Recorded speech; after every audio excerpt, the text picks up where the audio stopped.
Hello dear all, Chandrabhan प्रसाद official पर आप सभी का स्वागत है। आज अंबेडकर जयंती है। भारत के मानस पिता बाबा साहब डॉक्टर अंबेडकर की जयंती है। मानस पिता का मतलब इंटेलेक्चुअल फादर ऑफ इंडिया। बाबा साहब डॉक्टर अंबेडकर जब स्टूडेंट थे तब 1916 में 1916 में जो पेपर उन्होंने लिखा था स्मॉल होल्डिंग्स पर, वह आज भी उतना ही रेलेवेंट है जितना उस समय 1916 में था। छोटी छोटी जोतों पर उत्पादकता अच्छी नहीं हो सकती है। फार्म का मैकेनाइजेशन बहुत पहले हो जाना चाहिए था, जैसा बाबा साहब ने कहा था, नहीं हो पाया। अब आज भी धान की रोपाई मूलतः हाथ से होती है और पूरे सेंट्रल इंडिया में जो दाल है और तेल के सीड्स हैं, इनकी खेती हाथ से होती है। जब तक हाथ से काम होता रहेगा, दलित समाज को मुक्ति नहीं मिल सकती है। तो बाबा साहब का आज जन्मदिन है, पर पेरियारवाद में विश्वास करने वालों का आज जगह जगह मेला है। आपको शायद थोड़ा ताज्जुब हो, शायद यह बात आसानी से पच भी न पाए, पर दिल्ली के संसद मार्ग पर या लखनऊ के हजरतगंज पर या बॉम्बे, नागपुर, चेन्नई, बेंगलोर, कलकत्ता, अहमदाबाद, जहाँ भी दलित आज उमड़ पड़े हैं तो बाबा साहब डॉक्टर भीमराव अंबेडकर की जयंती मनाने पर यह अवसर पेरियारवादियों के अवसर के रूप में परिवर्तित हो गया है। मैं दिल्ली में पढ़ाई करने के लिए 1980 में आया था। आज 2026 है, 46वां ईयर, और 1980 से आज की तुलना किया जाए तो अंबेडकरवादी कहे जाने वाले लोगों की संख्या अथाह हो गई है। इनकी गणना करना मुश्किल है। समुद्र की तरह विशाल अंबेडकरवादी, जिनको हम अंबेडकरवादी कहते हैं, वो संख्या इतनी विशाल हो गई है। पर जो अधिकार हमें 1980 में थे, क्या वे अधिकार हम बरकरार कर पाए हैं? 1980 के पहले हाई स्कूल में हम चले जाएं, हाई स्कूल पास करने के बाद जितने भी दलित बच्चे हमारे क्लास में थे, सबको 100% फ्रीशिप, 100% स्कॉलरशिप मिलती थी। तो क्या आज 100% स्कॉलरशिप, 100% फ्रीशिप सबको मिलती है? जब मैं जेएनयू आया था 1980 में, तो जेएनयू एक रिसर्च यूनिवर्सिटी हुआ करती थी, तब भी थी, आज भी है, लैंग्वेजेस को छोड़ करके, जिसमें फॉरेन लैंग्वेजेस पढ़ाई जाती हैं, French, English, German, Japanese, Russian, Latin American, ये सारी लैंग्वेजेस पढ़ाई जाती हैं। यह एक रिसर्च यूनिवर्सिटी थी और बीए करने के बाद, ग्रेजुएशन करने के बाद एडमिशन हुआ करता था। और बहुत सारे बच्चे, मुझे ठीक से याद है, अपने पोस्ट ग्रेजुएशन के दौरान ही कोई न कोई नौकरी पा लेते थे। जिन घरों में मजबूरियां थी वो लोग पढ़ाई छोड़ के नौकरी में चले जाते थे। ग्रेजुएशन की पढ़ाई पर्याप्त थी। अगर बाबा साहब डॉक्टर भीमराव का मूल्यांकन किया जाए तो जो दुनिया की शाश्वत चीज है, पूरी दुनिया यह जानती है कि ज्ञान ही तरक्की का सबसे बड़ा रास्ता है।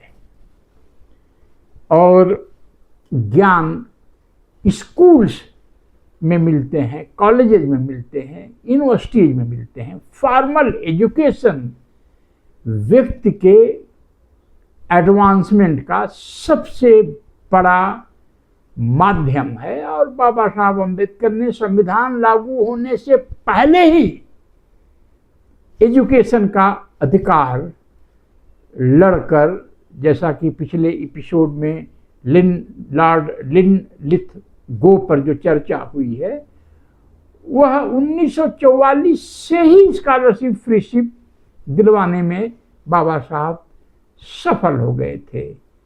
तो अगर इतने भारी संख्या में अम्बेडकरवादी चारों तरफ है, जिनको मैं पेरियारवादी मानता हूँ, अम्बेडकर से इनका ज़्यादा लेना देना नहीं है, नीला रंग जरूर दिखाई पड़ता है इनके हाथों में, इनके झंडे नीले रंग के जरूर होते हैं।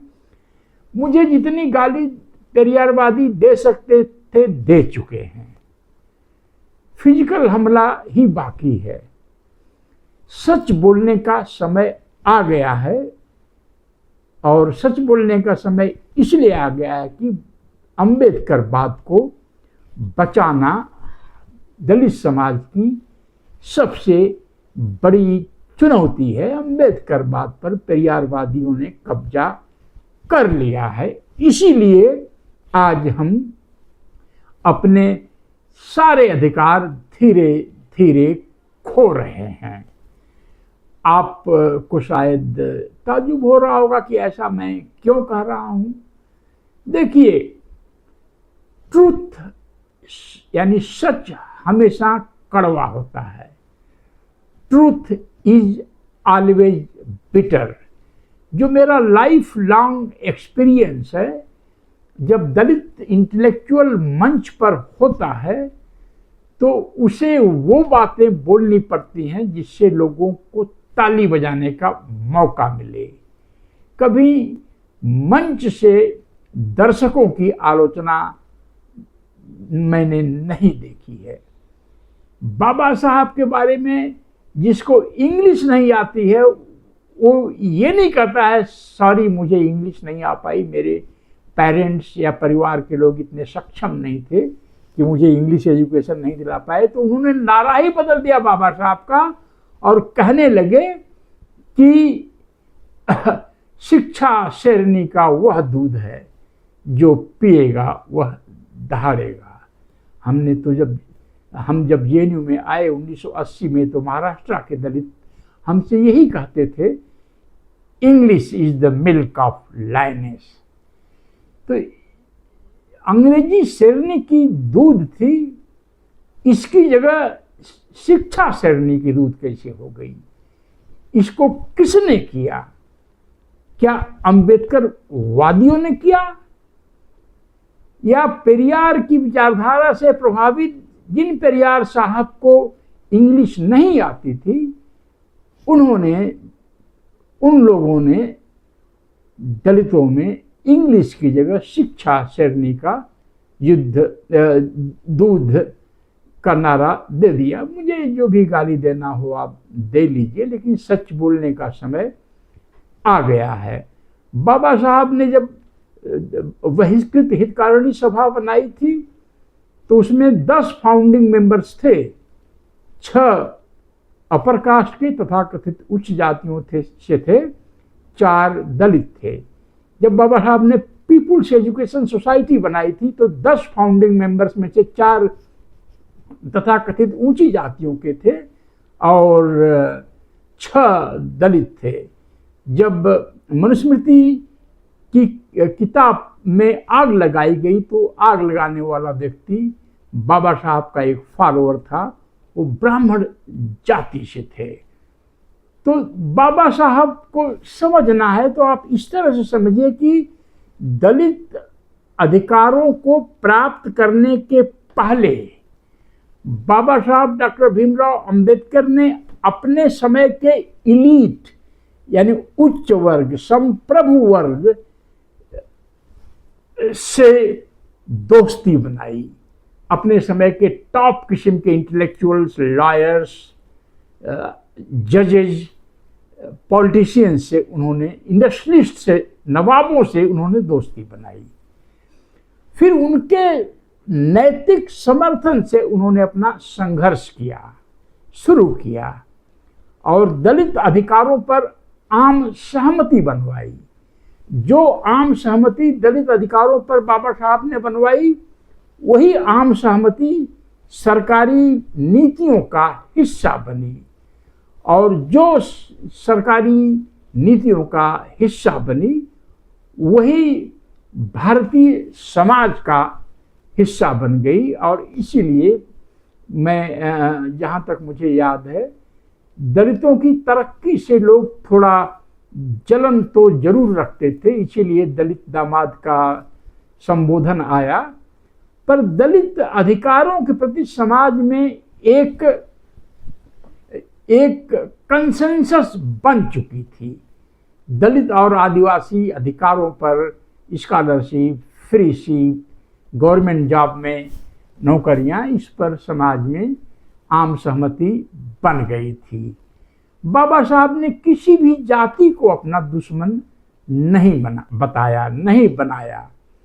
वह तो जातिवाद के खिलाफ थे और कहीं भी उन्होंने नहीं लिखा है कि ब्राह्मण को सत्ता से बाहर करो, कहीं भी नहीं। अगर कोई मुझे कहीं दिखा दे तो मैं ये अपना वीडियो वगैरह बनाना और लिखना बंद कर दूंगा। मुझे अच्छी तरह से इस बात का एहसास है कि बाबा साहब पर पेरियारवादियों ने कब्जा कर लिया है। बाबा साहब ने आर्यन थेसिस को कहा कि यह वह सांप है जिसे देखते ही मार देना चाहिए। उस जमाने में सांप के काटने की कोई दवा नहीं होती थी, लोग मर जाते थे, इसलिए सांप को मारने की बात उन्होंने कही। आज होते तो वो कहते कि सांपों को भी संरक्षित रखा जाए। उन्होंने आर्यन सिद्धांत का पुरजोर खिलाफत किया, पर पेरियार साहब और उनके मानने वालों ने आर्यन सिद्धांत को, जो ब्राह्मण इंटेलेक्चुअल्स द्वारा स्थापित सिद्धांत है, उसको मान लिया और ब्राह्मणों को इन्होंने विदेशी घोषित कर दिया। जो एनर्जी दलितों की तरक्की पर होनी चाहिए थी, वह एनर्जी ब्राह्मणों की गाली में खर्च होने लगी। मैं नहीं समझता कि दुनिया में ऐसा कोई उदाहरण होगा जहां किसी समाज से अरबों रुपए, मैं अरबों इस शब्द का इस्तेमाल पूरी समझ के साथ कर रहा हूं, अरबों रुपए दलित समाज से चंदा लेकर दलित समाज के अधिकारों के इतर बात होने लगी और ब्राह्मण को विदेश भेजना है। ब्राह्मण, क्षत्रिय, वैश्य ये हमारे दुश्मन हैं, ये बाबा साहब ने नहीं कहा था। पेरियार साहब मानते थे कि ब्राह्मण को सत्ता से आप हटा देंगे, संस्थाओं से हटा देंगे, तो आप सबका इमेंसिपेशन, आप सबकी मुक्ति ऑटोमेटिक हो जाएगी। तो तमिलनाडु में तो ये ठीक विपरीत हुआ। ब्राह्मणों की जगह शूद्र सत्ता में आ गए, द्रविड़ सत्ता में आ गए और दलितों का जीवन जीना मुहाल कर दिया है। आप मेरे इस बयान को, इसकी जांच कर लीजिए। आप घूम रहे होंगे, अगर आप आज तो इस पेरियारवादी मेले में जगह जगह लोग जमीन पर किताबें बेच रहे होंगे। आप बताइए, कहीं कोई किताब दलितों के जीवन में फ्रीशिप का क्या महत्व है, दलितों के जीवन में स्कॉलरशिप का क्या महत्व है। जो private medical colleges, engineering colleges, D pharma, B pharma, polytechnic, ITI जो प्राइवेट बन गए हैं, इसमें भी सरकारी मदद हमें मिलनी चाहिए। मुझे याद है BA वगैरह में सरकारी मदद मिलती थी। एडमिशन के समय बच्चों को फी 40-50 हज़ार जमा करनी पड़ती थी, स्कॉलरशिप के साथ फी वापस आती थी तो वह दलितों को वापस मिल जाती थी। अब सब कुछ बंद हो गया और सारी शक्ति ब्राह्मण को, उच्च जातियों को डाउन करने में लग गई। यही है पेरियारवाद। पेरियारवाद मनुष्य के भलाई की बात नहीं करता है, जहाँ सबका भला हो, सब एजुकेशन लें, सबको जॉब मिले, सभी लोग आगे बढ़ें। इसमें दलित समाज को, आदिवासी समाज को सहूलियतें चाहिए, फैसिलिटी चाहिए, अफर्मेटिव एक्शन चाहिए, आरक्षण चाहिए, क्योंकि हजारों सालों से इन पर बंधन लगाए गए थे। तो इसलिए बाबा साहब ब्राह्मण के खिलाफ नहीं, ब्राह्मणवाद के खिलाफ लिखते रहे। बाबा साहब किसी जाति के विरुद्ध नहीं बल्कि जातिवाद के विरुद्ध लड़ते रहे। पर पेरियारवादियों ने सारा कुछ दलितों से छीन लिया और अंबेडकरवाद को एक ऐसा जामा पहना दिया जहां अंबेडकरवाद बहुत सारे लोगों के दुश्मन हैं। हमारा यह भी दुश्मन है, यह भी दुश्मन है, वह भी दुश्मन है, और हमारा शूद्र हमारा कजिन है, जो कि सच्चाई नहीं है। तो हम चाहते हैं कि आपके बीच जो नीले गमछे पहनकर लोग घूम रहे हैं, जय जय जय जय जय भीम के नारे लगा रहे हैं, ये इस फिनोमिना को पहचानिए। यह अंबेडकरवाद नहीं, यह पेरियारवाद है। पूरी दुनिया में एजुकेशन को तरक्की का सबसे बड़ा साधन माना जाता है। एजुकेशन में भी विज्ञान और प्रौद्योगिकी की एजुकेशन को सबसे बड़ा हथियार माना जाता है। लैंग्वेज, इंग्लिश, कभी बाबा साहब संस्कृत सीखना चाहते थे क्योंकि उस समय के एलीट की भाषा संस्कृत थी। सब वेद पुराण वगैरह संस्कृत में लिखे गए हैं।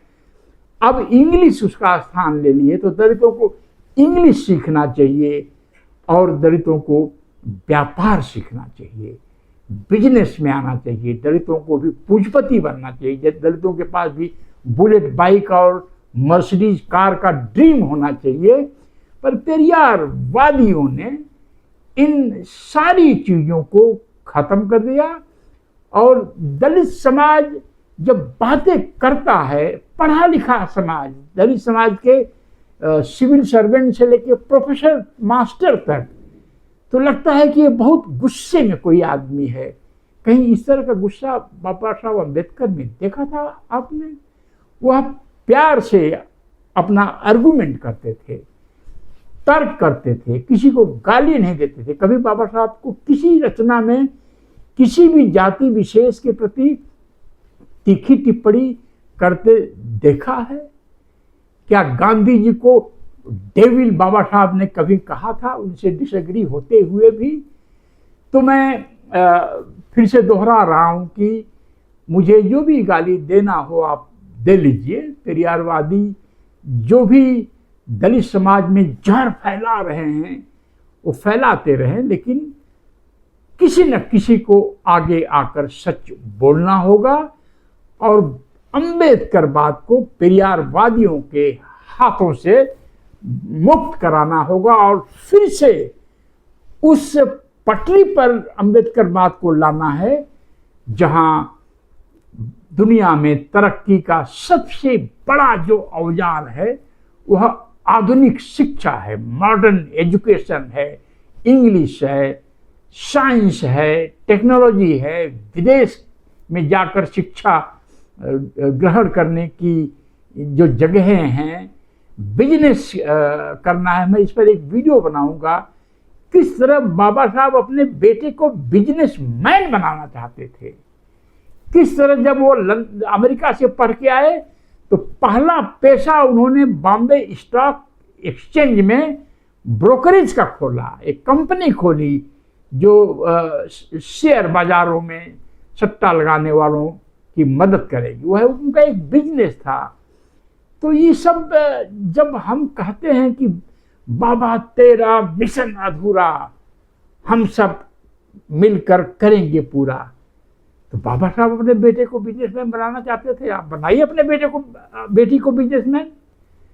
तो इसलिए जो भी थोड़ा भी प्यार करते हैं बाबा साहब से, वह बाबा साहब को पेरियारवादियों के हाथों से मुक्त कराएं, अन्यथा 2035 तक जो मेरा एस्टिमेट है, दलित समाज का मिडिल क्लास सिकुड़ कर इतना छोटा रह जाएगा और तब हमारे पास चारों तरफ अंधेरा ही अंधेरा दिखाई पड़ेगा। और फिर हम डाउट करने लगेंगे कि इतने हम अम्बेडकरवादी करोड़ों की संख्या में हो गए तो हमारे अधिकार क्यों खोते जा रहे हैं। अगर आपको इस तरह की चर्चा में इंटरेस्ट है तो इस वीडियो को फॉरवर्ड करिए, इस चैनल को सब्सक्राइब करिए, ज्वाइन करिए और लोगों में बहस करिए।